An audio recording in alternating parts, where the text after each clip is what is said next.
So in this video, we're going to be talking about the 7 tools that you need in order to build an AI automation infrastructure for your law firm. My name is Mula and I run an AI automation firm called Retric Solutions. We help law firms build and implement AI automation solutions in order to save time and work more efficiently.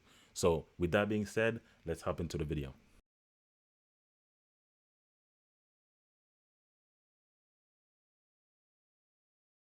So the first tool that you would need is Go High Level. I'm sure you've heard about this tool a lot, but essentially this is where all of your automations will live, or most of them, if that makes sense. So the lead nurturing, lead follow-up, all of the automations that you will build for your law firm in order to save time and work more efficiently will live here. As you can see, you could get a 14-day free trial if you go to gohighlevel.com, and then overall just show you a demo video. I'll leave a link down the description so you could go check it out for yourself and kind of explore it a little bit. The second tool that you will need is Zapier. Now Zapier is kind of like a connector of things. So if you have one app and another app, you want to connect it to go to somewhere else, you use Zapier. So this is where most of your connections will live. And kind of second and third point is Zapier and Make.com.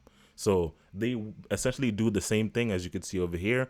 It connects different apps via APIs and all that stuff. So if you are interested, just go in the description down below to get more in detail and familiarize with them. But essentially, since you're running a law firm, most of your connectors will be on Zapier.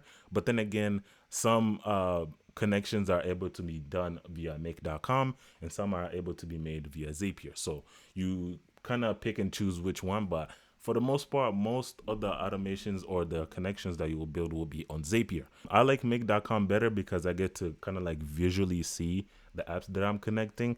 Zapier kind of does the same thing, but it's more of like a linear type of thing. But I like Make.com better.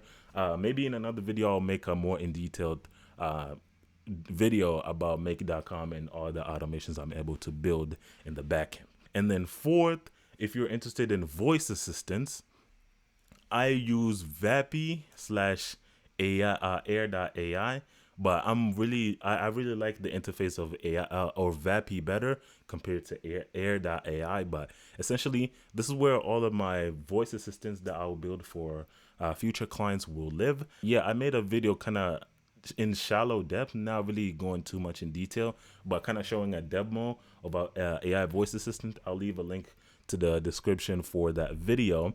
But essentially, this is where the voice assistant lives. I like Vappy compared to anything else, but it's all personal preference.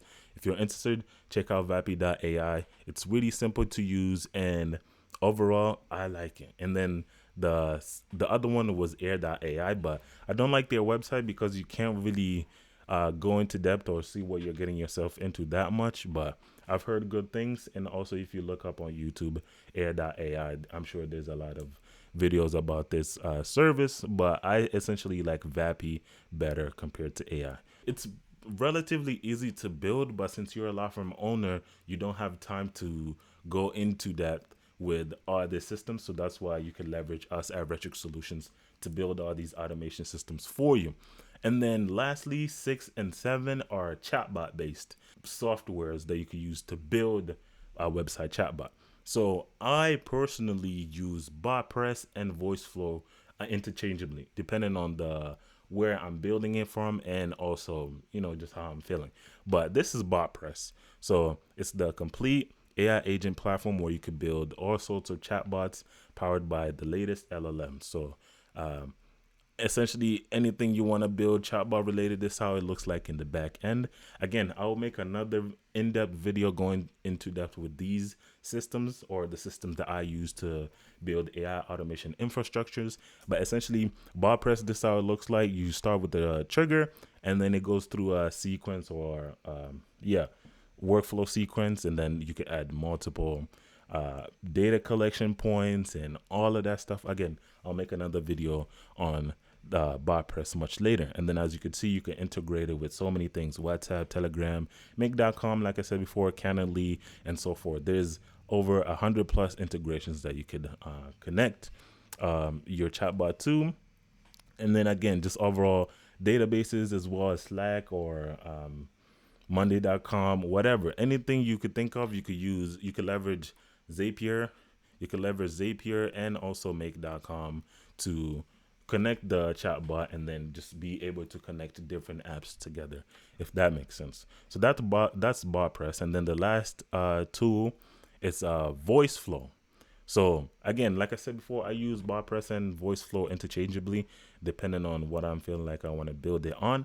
But essentially, it's kind of works the same way as BotPress, but it's a little bit cleaner. I feel like BotPress is more of like codey type thing where it feels like you're coding, but essentially you're just essentially the scope of things is just you're plug and playing, and then with a little bit of actual coding. But with the voice flow, I found that I didn't really do much coding, but it just depends on how in depth you want the chatbot to be. But essentially, for me playing around, I've just been able to connect these two and then just taking the existing flow of how a law firm would go by essentially when it comes to client acquisition and then condensing it into a chatbot.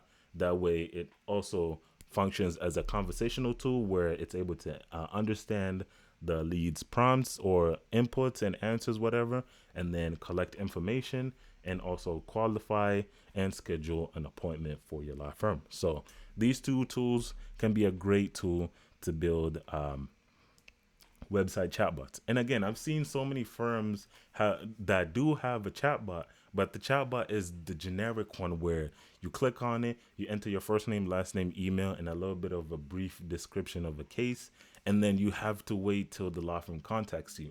But I feel like that's such a waste of time because the lead is there. You might as well just qualify them and schedule an appointment right there instead of them having to wait and then you do that back and forth thing that just wastes a lot of time and it's tedious. But with a conversational chatbot, you're able to, one, answer all their frequently asked questions, two, qualify the lead, three, schedule an appointment, and then collect any necessary information that you're looking for, right? That way, once they schedule an appointment, you could have another automation system to follow up with them with the reminder process for the consultation. And then once they show up to the consultation, then your intake specialist or your staff takes over from there to build the client relationships and all that stuff.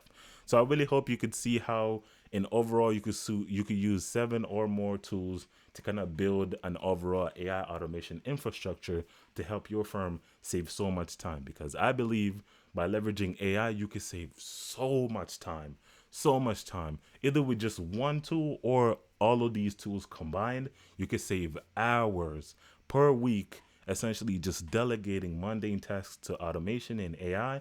That way your staff could focus on client relationships and dealing with actual leads that turned into clients. So I really hope that makes sense. So with that being said, I thank you so much for watching this video. If you have any questions about these tools or any other tools that you have come across with, just let me know in the comment section down below. And if you're a law firm and you're looking for us to build these automation systems for you, that way you're saving even more time, not dealing with the headaches of building these automation systems on these platforms and then connecting them together, feel free to schedule a call with me in the description down below. I'll leave my Calendly link down here or in the links in the description down below. And with that being said, I look forward to seeing you on the next one.